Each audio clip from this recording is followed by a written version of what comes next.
And without further ado, please give a round of applause for Jen Camper.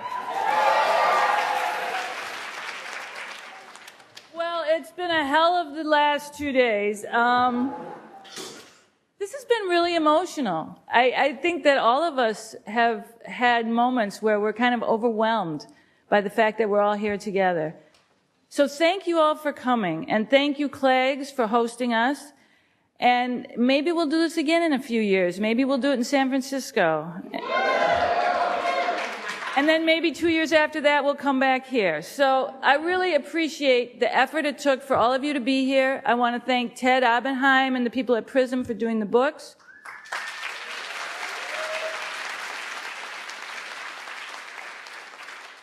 The show is not going to be over after tonight because we do have a reading at the School of Visual Arts from 1:30 to 3:30. We have almost 30-something queer cartoonists reading. The information is in the back of your program. And then a group of us are going to Fun Home together, and that's going to be fun. And then the panelists who've been here are invited to a lunch on Sunday, so we're going to have a few cocktails and talk about everything that happened. You know, when I signed on to do this thing, when I came in here and said, let's do this, I had no idea who I was going to be working with. And I'm so lucky that they assigned me André Carrington. This man is a dream to work with. He is so supportive of the queer community. He's cute as a button. He's the Queers in Comics Conference Committee Chair, and he's the Assistant Professor of English at Drexel University. He has contributed to Black Gay Genius, A Companion to the Harlem Renaissance, and The Blacker the Ink, Constructions of Black Identity in Comics and Sequential Art. And his forthcoming first book is Speculative Blackness, The Future of Race in Science Fiction. You all can't wait to see this book. It's going to be fabulous. So I'm so grateful and proud to introduce André Carrington.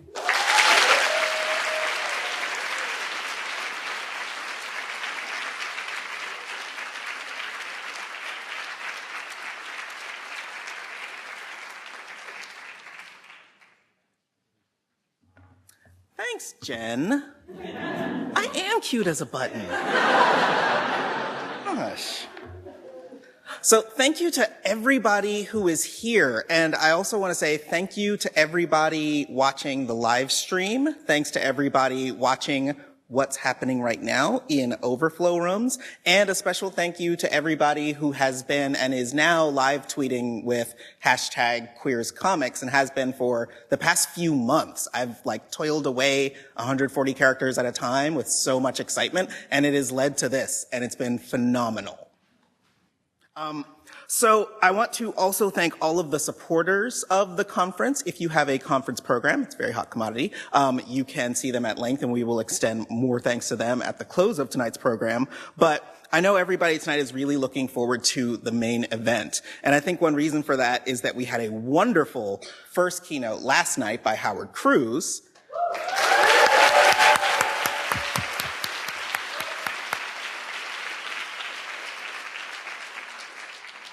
And we're also, even after 2 really action-packed days, starting with a launch party by Oso Oro that Ivan Velez put together at the Eagle, and continuing with Queer Comics Live tomorrow, and with a brunch for some of the artists who have finally got the chance to hang out together after inking and drawing away for many years. Even amidst all of this, we're looking forward to doing even more, and that's something that rarely happens with a conference at a university. So this is pretty special. I have said since the beginning of this process that because it's the first time out of the gate, just pulling it off is a success. And that means thanks to all of you for showing up, because it means that we pulled it off, right?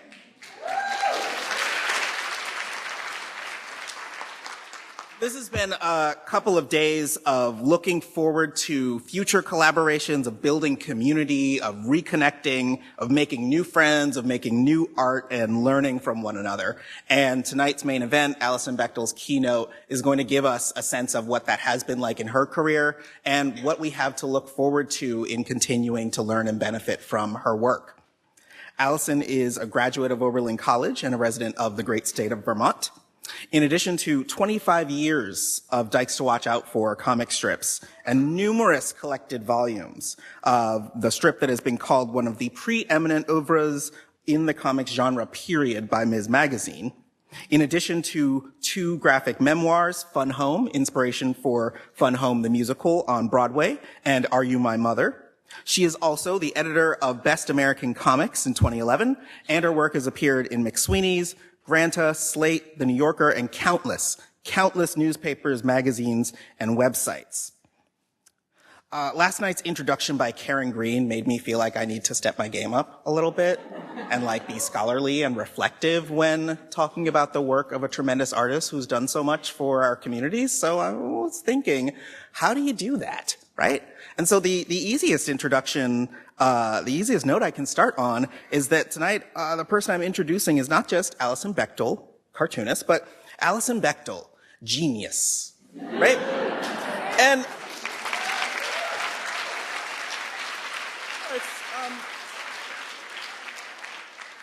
it's not flattery. It's technical. It's a scientific term. It's certified by the MacArthur Foundation Fellowship that Bechdel was awarded in 2014. And I mention that not just because it's prestigious for us as an institution, as CLAGS, it allows us to say great things about the people we work with, or that it credentializes the people whose work we celebrate, but because it has a particular resonance for me. I've had the pleasure of meeting 2 MacArthur Foundation Fellows in person. Alison just a couple days ago, and a couple years ago, the late science fiction author Octavia Butler. And though it seems unlikely, my enthusiasm for these artists really comes from the same source. I love to read. And I love images, especially images in juxtaposition, different images. Sometimes images that look the same, but are a little different. As a reader, when I look at words, often they form an image in my head. Not necessarily an image of what they stand for, but an image sometimes of a sound or an action or a feeling. And most relevant to the presentation we're about to enjoy tonight is that the word laughter has always looked particularly joyful to me. And when I see it, I can't help but want to smile, even if I don't feel like smiling. I see the word laughter, and I sort of hear the G and the H sort of making a laughing motion. And because of that, the word daughter, a word that means something completely different, also evokes the same feeling for me when I read it, because it looks like laughter. I don't think, obviously, the way a cartoonist does, or maybe the way a normal person does. And I can't do what all of the brilliant artists and authors and editors and publishers and other readers here do. We all read and make art and experience art differently. But I do know that reading is profoundly about seeing things in words and in pictures and finding out what they mean to you. So reading the word laughter and the word daughter means something to me, and just the fact of taking pleasure in the juxtaposition between those things is something I feel really fortunate to be able to do. When I was a young black gay boy growing up in suburban Maryland, already an avid reader and a devotee of superhero comics and science fiction, I watched a lot of television, and I read a whole lot of comics, but I didn't read very deeply. I read pretty broadly. And I drew whatever inspiration I could from the glimpses of myself that I could see in the images I consume. I went to the comic book store and to comic conventions, and I bought pretty much the same things as everyone else my age. But when I reflect, I realize I couldn't really buy into it in the same way. I saw the allegories for race and sexuality in superhero comics, and I saw the whimsy in daily and weekly comic strips in the newspaper. In a less than joyful childhood, one of the exceptional moments of emotional expression I experienced a lot was reading the Sunday comics in color and laughing out loud about Curtis and Peanuts and Calvin and Hobbes. I only encountered the notion that comics were a juvenile medium later in life, when I wanted to read comics in college and in graduate school, and I started to feel like my newfound vocabulary and criticism meant that I would have to shut off my brain if I wanted to enjoy popular culture. Growing up black and gay and brainy can be really alienating, and it's easy compared to a lot of things. But there were some constants throughout these times, and they're the source of the inspiration that I continue to draw on as a scholar. Almost every week, if I could, when I was a teenager, I would take the train into DC and attend meetings of an LGBT youth group. And after the meetings, I would go with friends to DuPont Circle, to the Lambda Rising Gay Bookstore, to coffee shops, and I would pick up the Washington Blade. And every week, if I could, I'd read the comics in the gay newspaper. And I would see dykes to watch out for, and I would laugh. I didn't always get it. I didn't know what it meant. I didn't know what it meant to be a woman, to be a lesbian, to be a college graduate or a lawyer or an accountant or a parent, to transition, to take care of a neurotic partner, or to separate from someone who you still very much love. But part of being alienated and smart and having a sense of humor is realizing that what you read and what you see isn't always about you. And that's okay. That's the point. I looked at dykes to watch out for, but I wasn't looking for a mirror. I was looking for something besides a reflection of myself. And when I looked at this incredibly dense, long-running serial comic strip that it took nearly a miracle to find if you weren't looking for it, I saw that I was part of a community full of people, some of whom did look like me, but most of whom didn't look like each other. And that was really inspiring and frustrating and beautiful and pleasant. And I think it could only come to me to understand that by thinking about those images in juxtaposition, by looking at words and pictures that didn't all mean the same thing, even if they did look alike. So, although you didn't come to hear about me, I think you already know about Alison. The strength of Alison's best-selling graphic memoirs are that they let us know the story of her life, but they also look like the people she's been drawing for decades, who are not herself and the people in her life, per se, and who are not us. But it doesn't have to be about us. They're real to us. And if we can relate to them and learn from them, these people who are a part of our community, we can recognize what's valuable in each of our own stories, seeing ourselves not in isolation, but in juxtaposition, next to people who are not us. Seeing a brilliant artist as a singular, exceptional individual who's unique in her talents, who's dedicated to her work, but also as someone who sees herself and sees us is a really unique opportunity, and we're very fortunate to have it. Seeing Alison read in her work, seeing young Alison reading in her memoirs, is one of the ways that I know that she's brainy and queer like me. And that's enough. It's more than enough. We're very lucky to see her read now. Alison Bechdel.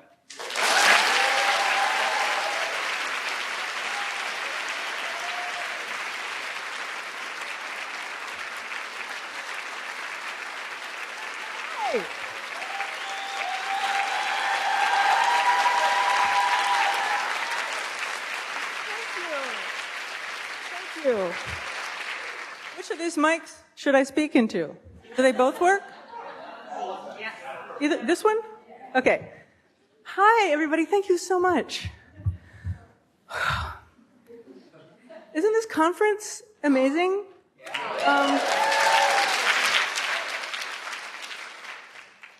knew it was going to be good, but I wasn't expecting it to be this transcendent, historic, intergenerational gathering. It's really been amazing being here with all of our forefathers and foremothers and all of these like freshly minted young people doing their crazy, weird new stuff. And all of us in between, all of my whole cohort of second wave queer cartoonists. I think I'm feeling what regular people must feel like when they go to weddings or bat mitzvahs or something.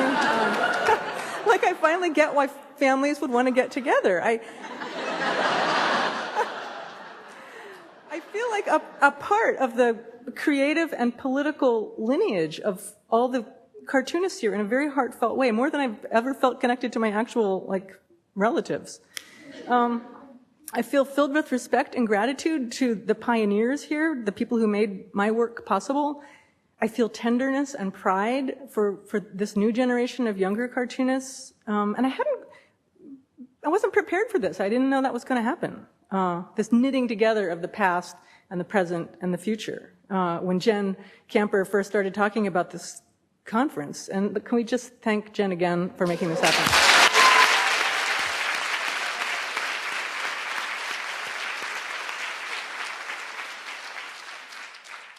Okay, so queers and comics. Who knew back in the early 1980s that becoming a lesbian cartoonist would actually be a good career move? So I'm going to talk tonight about these two realms, the realm of queers and the LGBT movement, and the realm of comics and graphic novels and sequential art, or whatever fancy new terms we have for talking about cartoons, because there's been a very interesting parallel trajectory between these realms. Over the past 3 or 4 decades, there's been this movement, in both cases, from the shadows into the light, from the underground into the mainstream, from a belief that both gay people and comics are child molesters,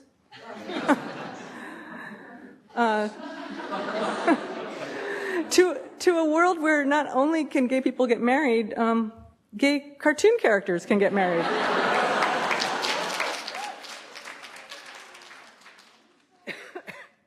It's crazy. So both of these vectors have been moving toward, excuse me, but toward mainstream acceptance and legitimacy in these curiously similar ways. And I've been so lucky to be somehow standing at their intersection at just the right time. I was really struck yesterday at the Pioneers of Queer Women's Comics panel when Mary Wings was reminding us what it was like in 1973 when she first published Come Out Comics. Or was it 72? Is Mary? Okay. She actually was afraid to teach or be around children because she didn't want to get accused of being a pedophile.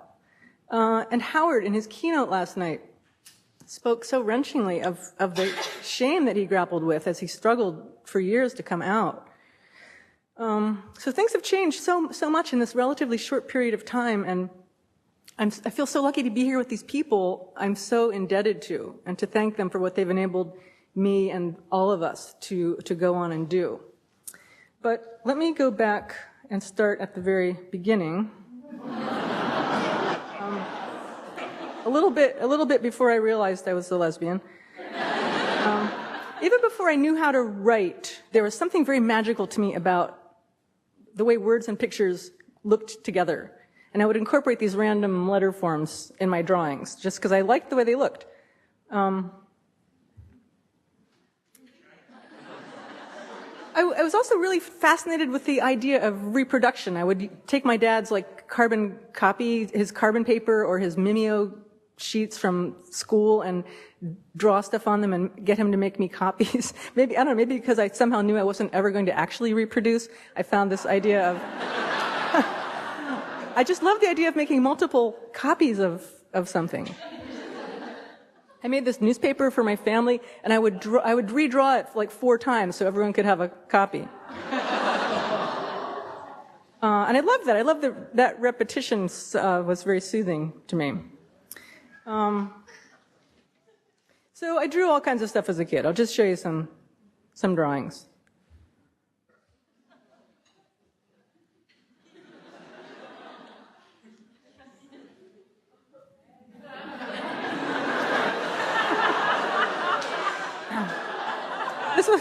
This was a particularly favorite trope was the guy on the beach, the Charles Atlas guy.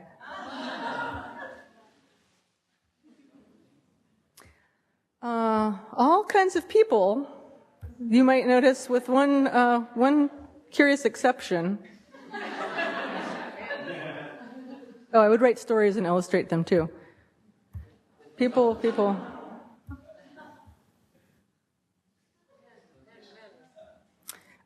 All kinds of people with one notable exception. Anyone? Yeah, there's no women. And I don't know, I've gone through many different theories about why this was the case, but I think the basic deal was the representations of women that I saw in the world just didn't connect with me. I didn't feel like that's who I was.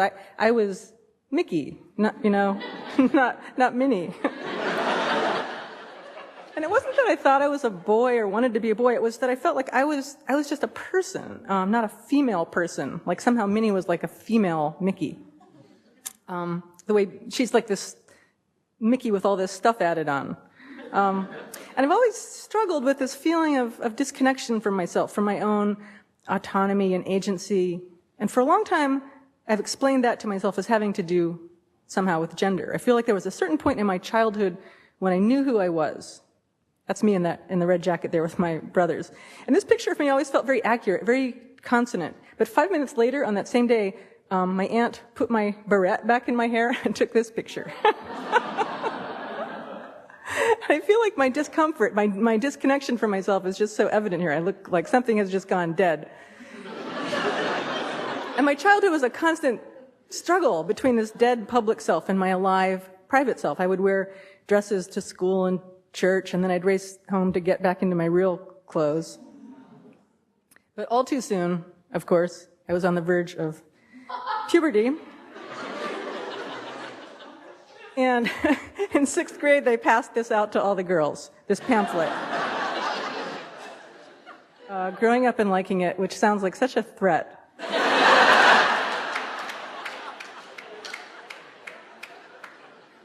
And I resisted for a while. I was a total geek until like 10th grade, and when being a geek was not cool.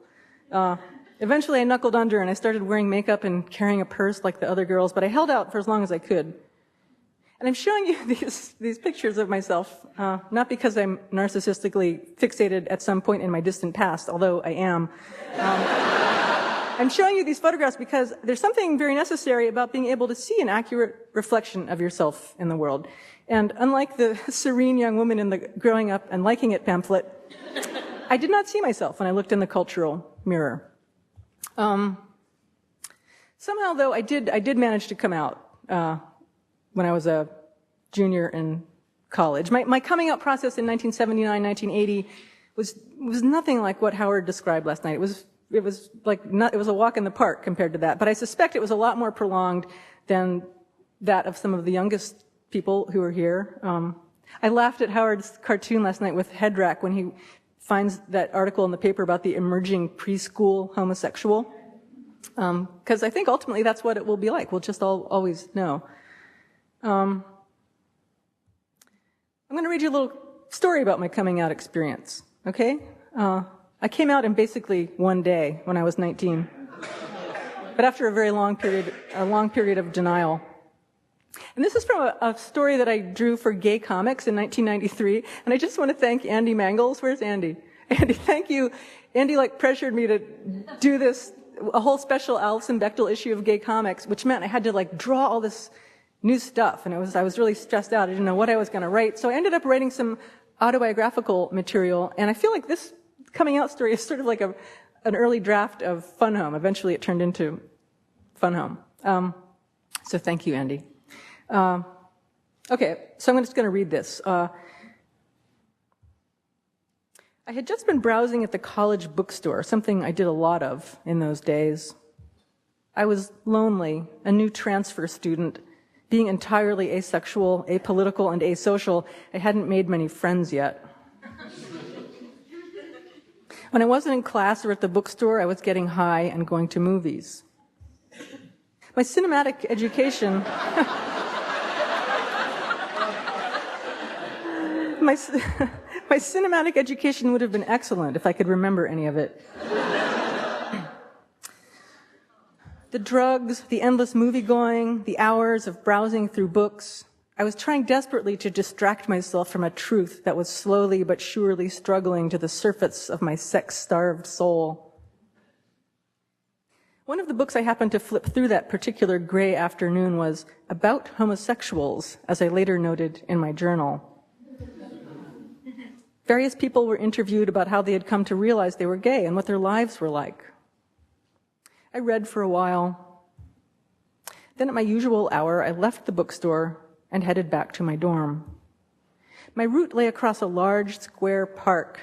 I was near the middle when it happened. It was as if I'd crossed some invisible boundary. On the other side, things would never be the same. By the time I emerged from the park, my entire confusing life had passed before my eyes and reconfigured itself around a startling new realization.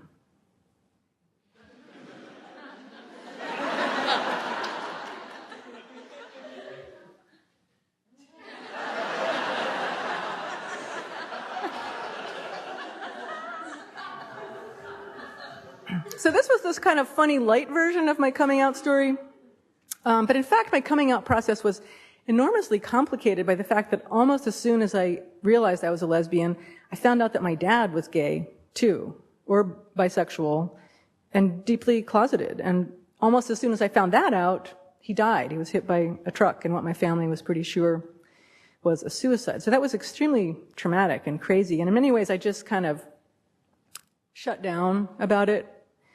I just kept going along with my life. I finished school and I moved to New York. But I can see now that what happened was I really threw myself into the lesbian and gay subculture, into the community as a kind of a reaction against the kind of life my father had led, but also just because it felt really good. It felt very healing, very affirming. There was this amazing subculture, this really vibrant queer subculture that we don't really quite have anymore. And I just threw myself headlong into that world. In my last, partly because I did not get into any of the graduate art programs that I applied to.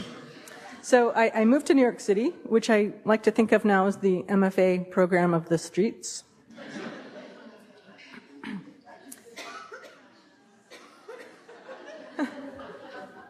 But New York wasn't exactly what I had expected. The underground scene of the 50s, the revolutionary ferment of the 60s, the radical counterculture of the 70s, that all seemed to be over by the time I got there. But then I discovered that there really was something going on. There was this incredibly rich and vital subculture that had sprung up, like a parallel universe. You would literally go through a door and be in this land of Oz. And I loved that world. I wanted to be a part of it, and I also wanted somehow to get it all down on paper. I had this visual hunger to capture all these women. And one day, around this time, almost exactly 34 years ago, I walked into the Oscar Wilde Memorial Bookshop on Christopher Street and found this curious publication.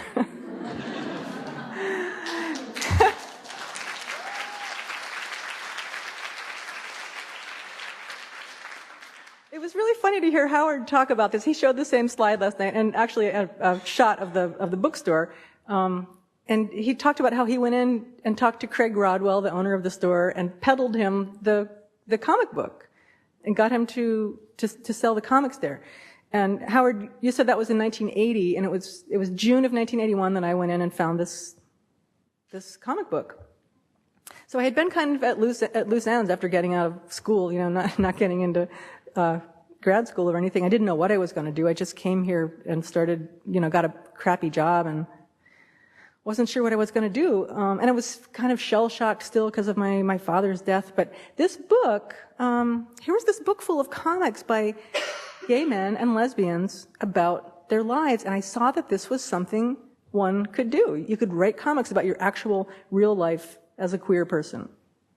And if you had told me that day in 1981 that one day I would actually make my living drawing a lesbian comic strip, and then go on to make comics about my dysfunctional family and my closeted dad, and that my book about his suicide would get turned into a Broadway musical,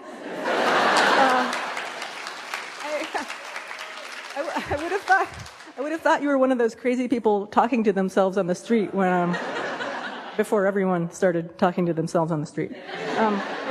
So I started drawing these cartoons.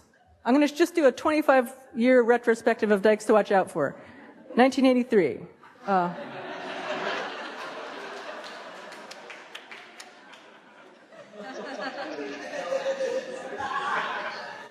1984. This was in the days before I had regular characters. I would just make up new characters every time. I couldn't commit.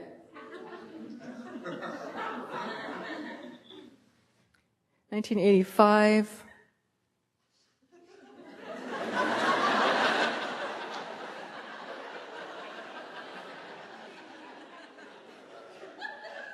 (1986). This was the Hardwick decision.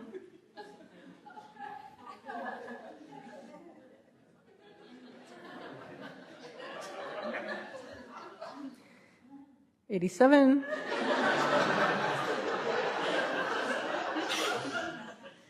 88. This is the first George Bush.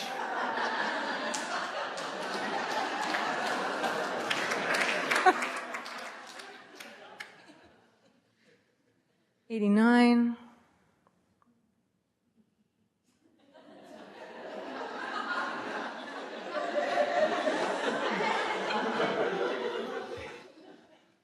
90. This was when some big gay conservative just came out. I can't remember his name now.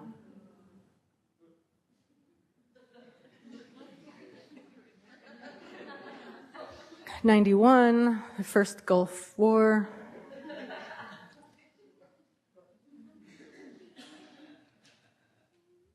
'92, Clinton's election.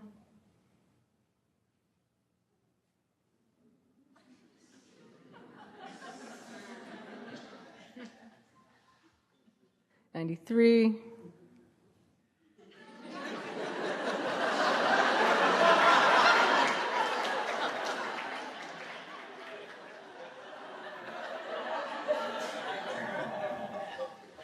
'94.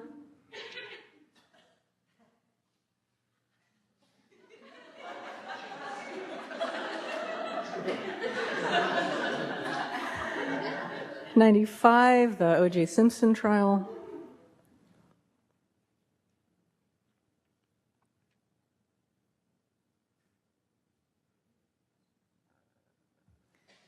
'96. We don't have to read all these. Let's just skip over some of these. '97. This was when the women's bookstore still existed, before Mo actually had to go work at Bounder's Books and Music Store. '98.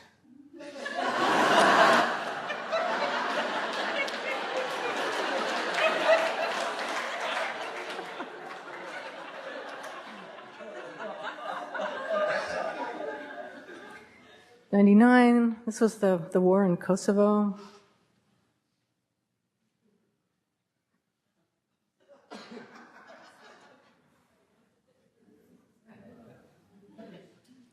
And then the very, very dark year, 2000.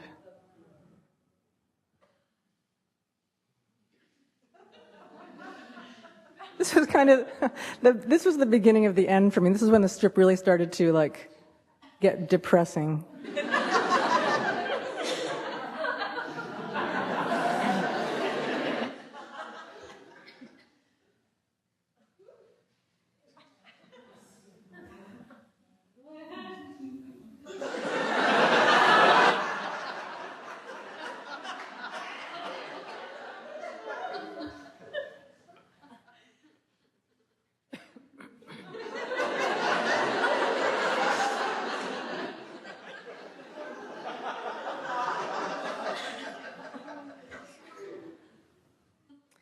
Katrina.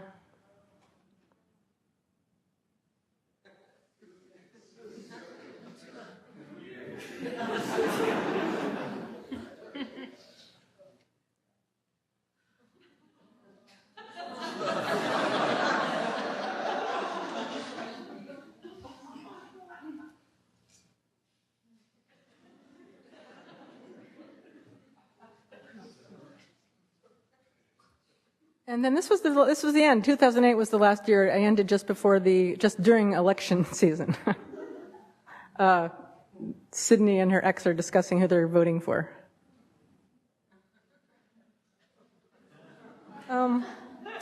So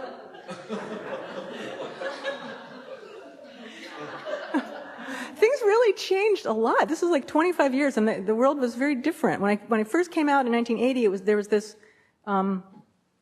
this separate subculture for gay people, where queerness was not just okay, but like revolutionary.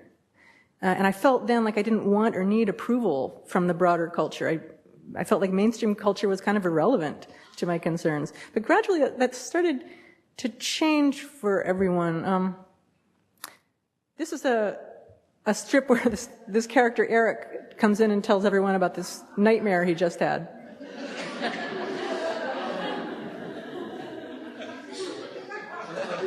I think I wrote this in 1990. One day I started wondering, what would happen if this movement actually started achieving its goals?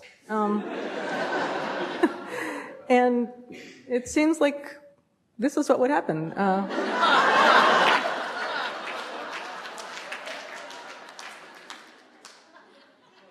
In his nightmare, all this is 100 years in the future, but of course, it's all already happened.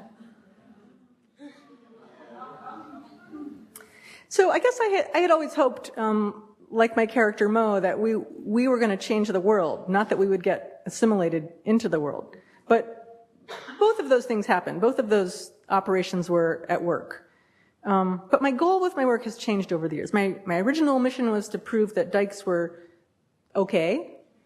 And I feel like there's been a lot of progress to that end. But then I started to want something else. I wanted my comic strip to make the leap from being a lesbian comic strip to being just a comic strip.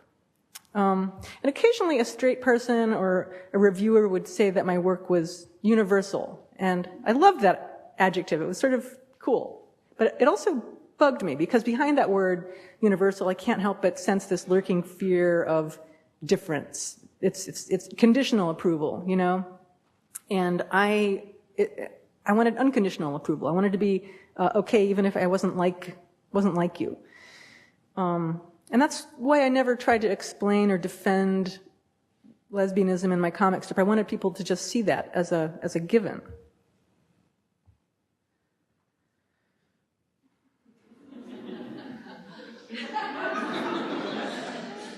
And I think that being very specific about your own particular experience is the only way to communicate anything authentic or genuine about being human. But somehow, even though Dykes to Watch Out For had a good run and reached a lot of people, it never really reached a critical mass. It never won over a broader audience for some inexplicable reason.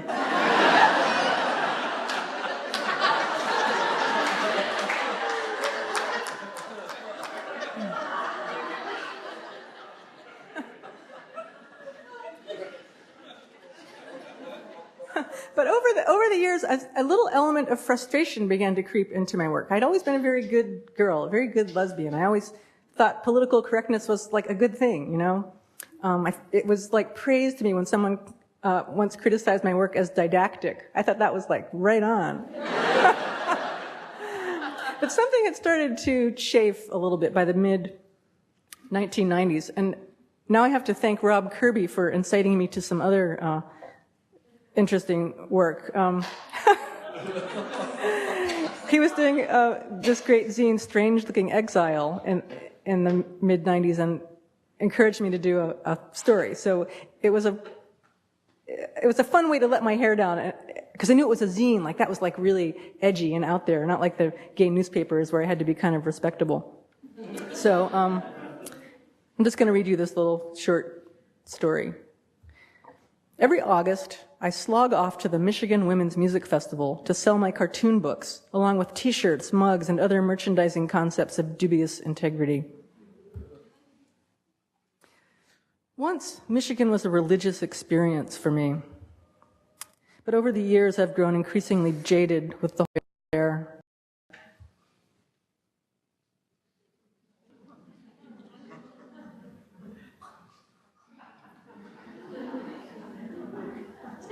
This was like 20 years ago.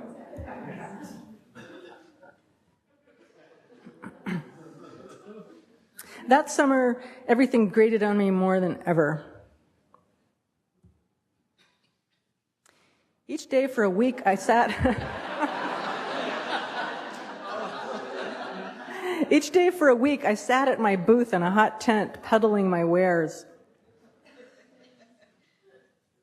And each night, I sat in the same tent, now cold and dark, inking page after page of cartoons, trying to draw at the...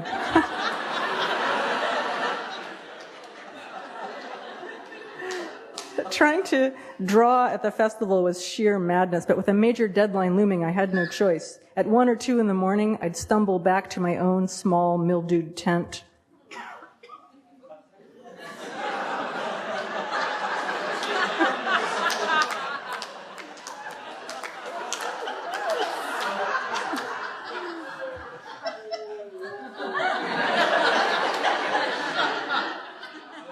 I tried to sleep, but it never got quiet. My earplugs barely made a dent in the constant din. As the week grew on, I grew more and more tense and exhausted.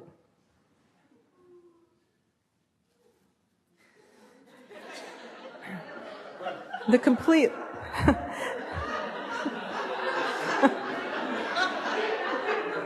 The complete lack of privacy was particularly nerve-wracking. Since I was working 18 hours a day, I didn't go to any of the concerts or workshops. I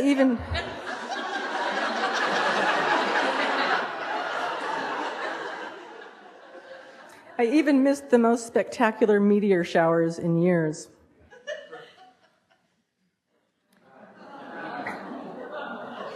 My mood was not improved by the fact that sales were slow. A sense of claustrophobia began to creep over me.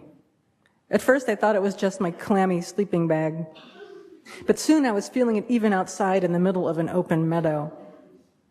Saturday night, there seemed to be even more noise than usual. After drawing until my hand cramped up, I went to investigate. It was a huge alfresco dance party. A sea of sweaty, ecstatic women pulsated under the stars to a driving, ancient beat.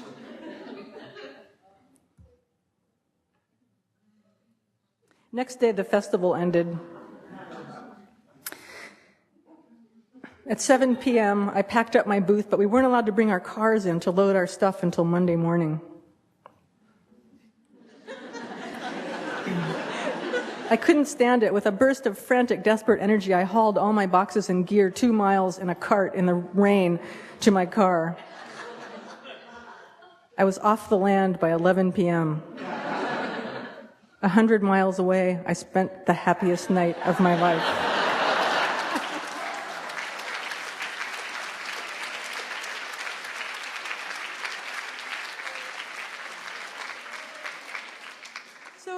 So there was this way that my work as a lesbian cartoonist was beginning to feel a little bit constraining. And for a very long time, I didn't mind those constraints. They were part of me. My personal desires were very much in accord with the values of the community around me.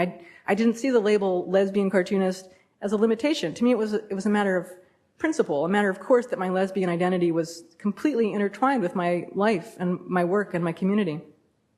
And my friends and I were very contemptuous of people like Susan Sontag or Edward Albee, these very high-profile queer writers who wouldn't engage with the movement, who seemed to identify as sort of disembodied artists, above the fray.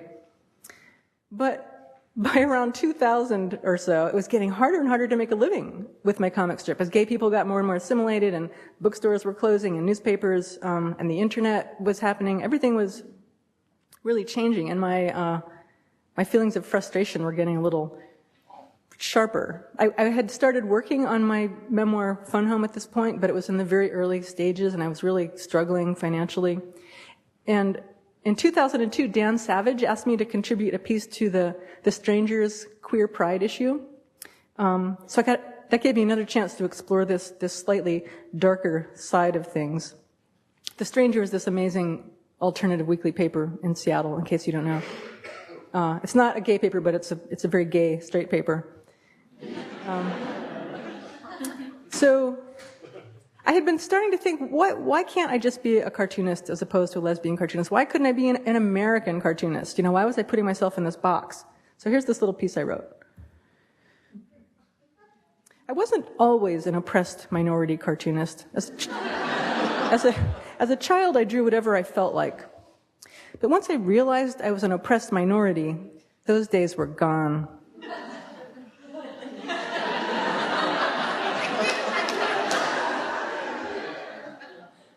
From that point on, all I drew were cartoons about my oppressed minority group.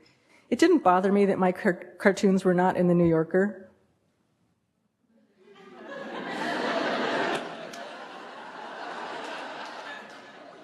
Or that my books were relegated to the oppressed minority studies shelf. And I was not one of those self-loathing oppressed minorities who was ashamed of being an oppressed minority.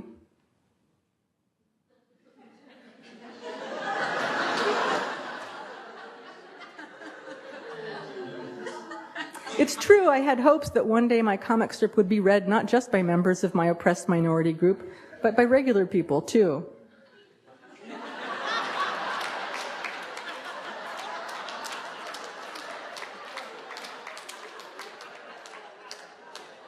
I would not kowtow to their bourgeois tastes, but would maintain the oppressed minority authenticity of my characters. The masses would love me anyway.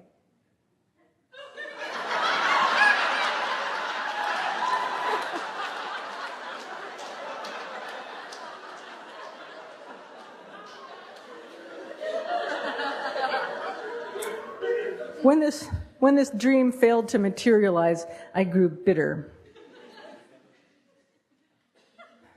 If only I'd waited for a more opportune time to reveal my oppressed minority status. I long for the freedom of my childhood, but after all these years of drawing oppressed minorities, it's hard to go back.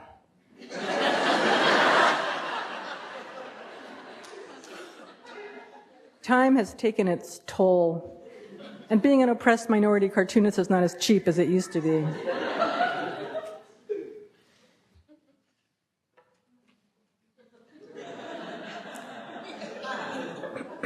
Anyhow, that's sort of the gist of it. So I find that I have sort of become one of those people who say, I'm a lesbian and I'm a cartoonist, but I'm not a lesbian cartoonist. But hopefully I'm saying it in a more highly evolved sort of way. So my life took a very odd turn when my memoir Fun Home came out in 2006. This book about my father's death did reach a broader audience, and it did attain the crossover that I had been hoping to achieve with Dykes to Watch Out For when I was really young and naive. In some ways, it's easy to say that Dykes to Watch Out For was a more political project and that my memoirs about my family are more personal ones, but to me, both the comic strip and the memoirs are really just different parts of the same project, which is my ongoing effort to show that queer people are people, that queer lives have value, not just to the people living them, but to everyone, to the broadest possible sense of the community. Our lives are valuable. Yeah.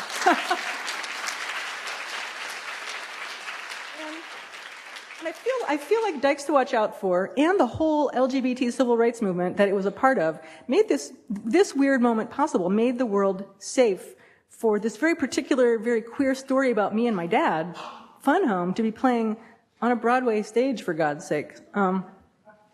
And what made my comic strip possible is all the queer comics pioneers in this room. Howard, I'm getting all choked up. I didn't think I would do that. Sorry. Howard Cruz, Mary Wings, Lee Mars, Roberta Gregory, Jen Camper, Robert Triptow, everyone who was in that first issue of Gay Comics, Trina Robbins, Andy Mangles, Gerard Donnellan. I'm leaving lots of people out, but you people have all made this moment possible, and I'm just very deeply grateful to you.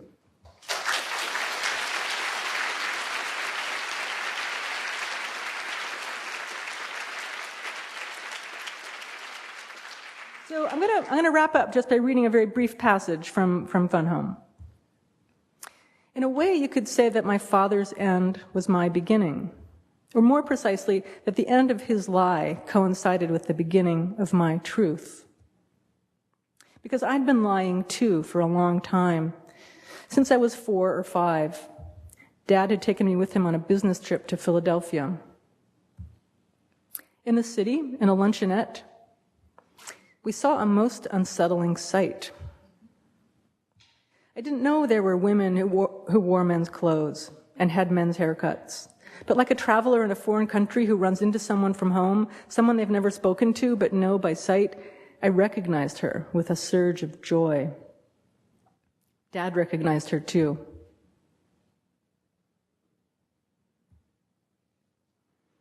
What else could I say? But the vision of the truck-driving bulldyke sustained me through the years, as perhaps it haunted my father. So what's amazing to me is that this scene that I just read to you has been turned into a song in the musical, this amazing song where this 11-year-old girl sings the song. I mean, the song is amazing, but what's even more remarkable is that this child is singing this song about butch identification and lesbian desire. It's amazing. But what I really love is that the song is based not on any text in the book, not any of the pictures in the book, no, not on the text, but on this tiny image of this delivery woman's ring of keys on her belt. The song is called Ring of Keys, and it's this kind of crazy butch anthem. So I want to end by saying that as much as I love being a big queer, and as much as I love drawing comics, I find myself thinking about what would it mean to not need these categories? You know, what if there was no LGBT studies shelf? What if there was no comics shelf in the bookstore? What would it mean for comics to be just another way of telling a story? And for queerness to be just another way of relating to people? In a way, it's kind of a scary thought. You know, I don't really want to let go of these tethers. A world without categories, where everything is particular, would be kind of overwhelming and impossible. But still, I think it's something worth thinking about. And that is the end of my talk.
That was beautiful, Alison. Thank you. We have time for just a few questions, and there's 2 microphones over here. And if people want to go to those microphones to ask questions, I just want to say, Alison has been so generous in her mentoring of other cartoonists. She blurbs people's books.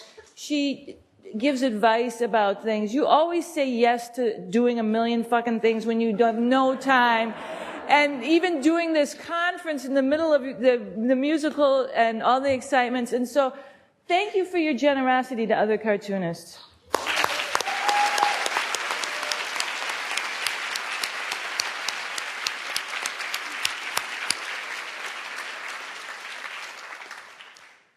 Hi, I'm actually an alum from the Grad Center and did my dissertation in political musicals. And I'm... Sorry. And I'm really wondering what you see are the advantages of musical theater versus the advantages of comic strips and print form. Oh, that's a great question. I've never really been a theater person, so it's been very interesting for me to watch this process. And I find myself a little bit envious of what musical theater can do. It's a very emotional medium. I've watched both of my brothers like crying at this play when they didn't cry when they read my book, you know?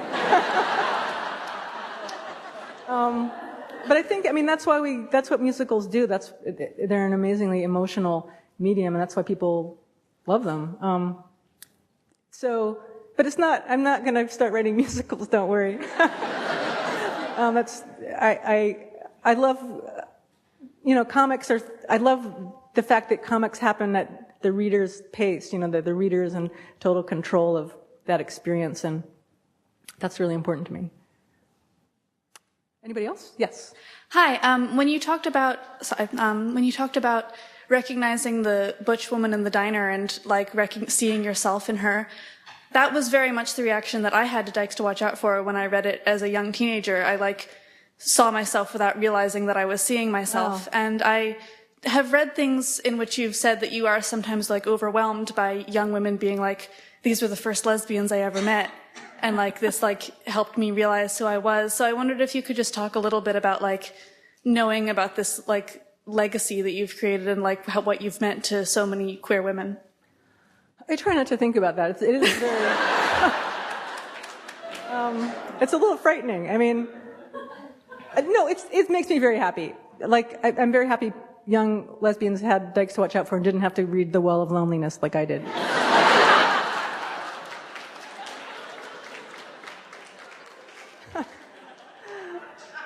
I'm sorry. I'm being a little glib, but it's a weird honor and a great responsibility. So that's why I try not to think about it. Yes. Thank you for your earnest, honest talk with all of us. I'm also a big fan of the drawings that you did for an all-women's martial arts school here in New York City. And my question is, I'm a creative nonfiction writer too, and I always wonder how people in my life feel about being portrayed. And you have such a rich cast of characters, from Dykes to Watch Out For to your graphic memoirs. And I want to know, how do the people in your life feel and about being drawn into cartoon? Well, in Dykes to Watch Out For, I really made all those people up. They're not actual people. They're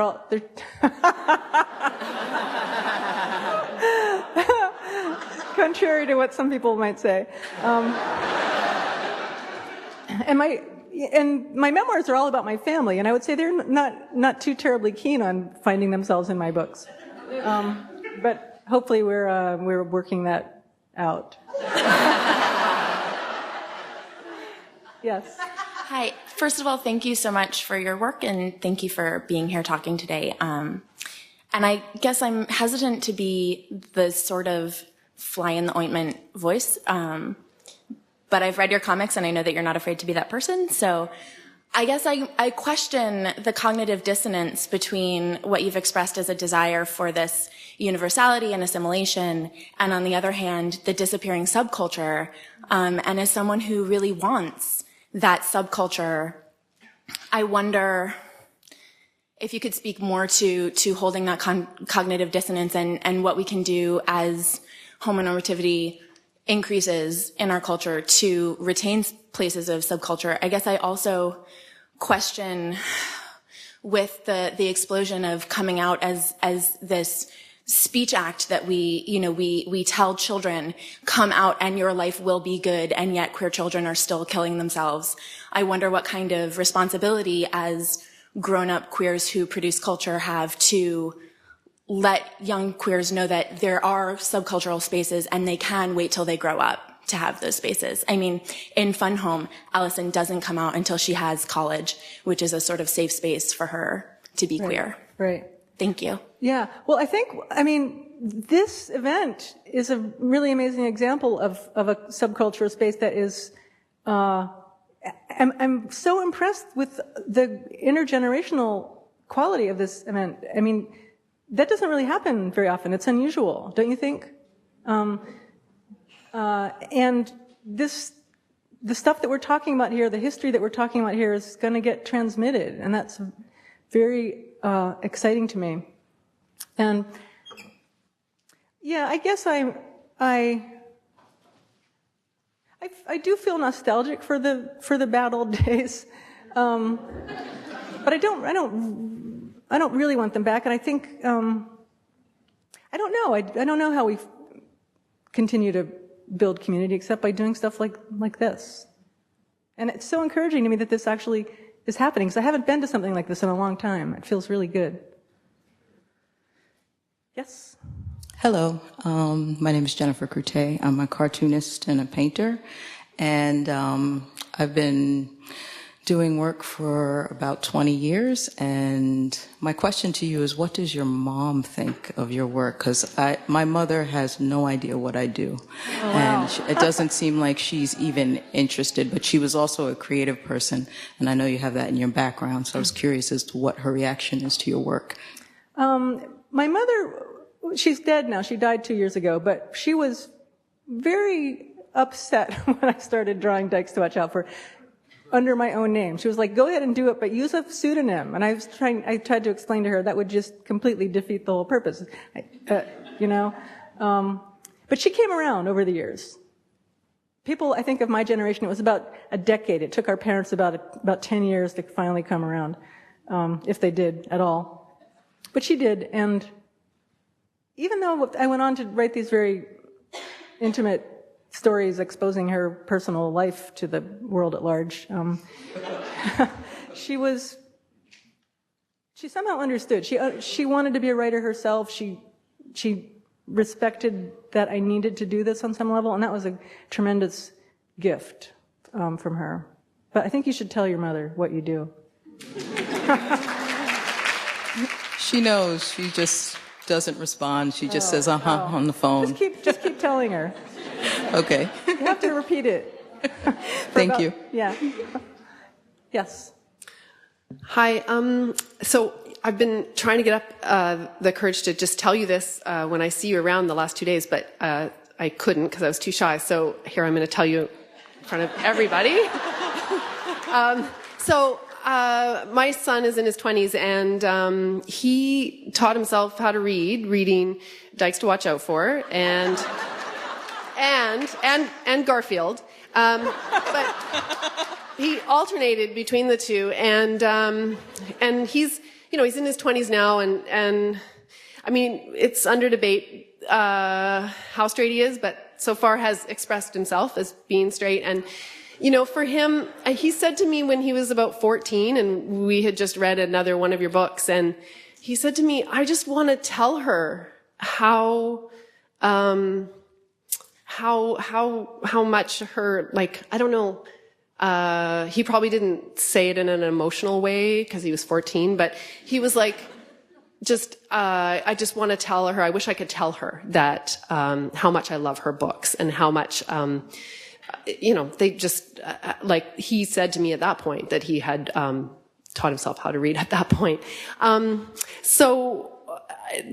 For him, this question of you being a lesbian cartoonist, and I mean, for him, those books they brought to life, a reflection of the community he was growing up in, but for him, those were cartoons, with, really vivid characters and stories that were enjoyable, and he wanted to know, what happens next and who's breaking up with who next. And so, anyway, I just wanted to let you know that. Thank you for that.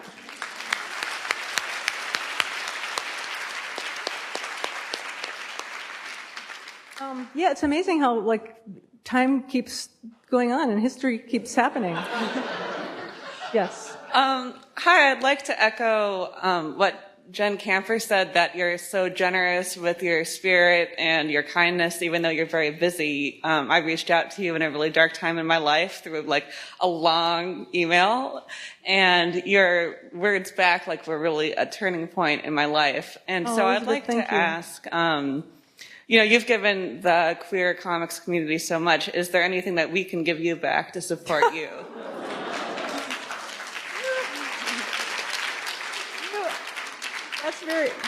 That's super sweet of you, but you have all given me everything. This has been an amazing evening, and thank you for your. I really feel that you like me, and that makes me happy.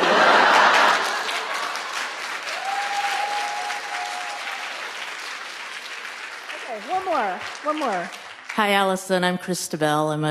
I make comics, and I'm a writer.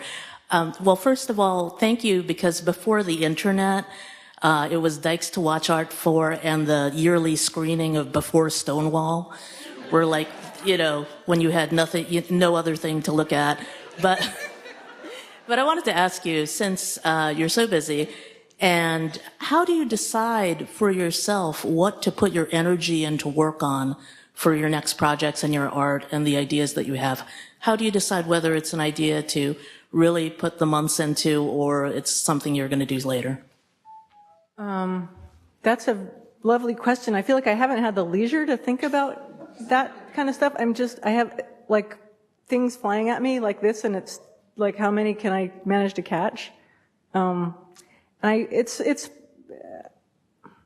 a very good problem to have. I don't mean to whine, but I have not been able to really do my own work for a while. Somehow I've just been doing a lot of traveling and speaking in this musical, and this is like a really bummer of a note to end on, but I mean, it's a good problem to have, but I'm trying really, really hard to create space in my life to get back to work, because that's what I really want to do, is sit in my basement drawing comics. Thank you.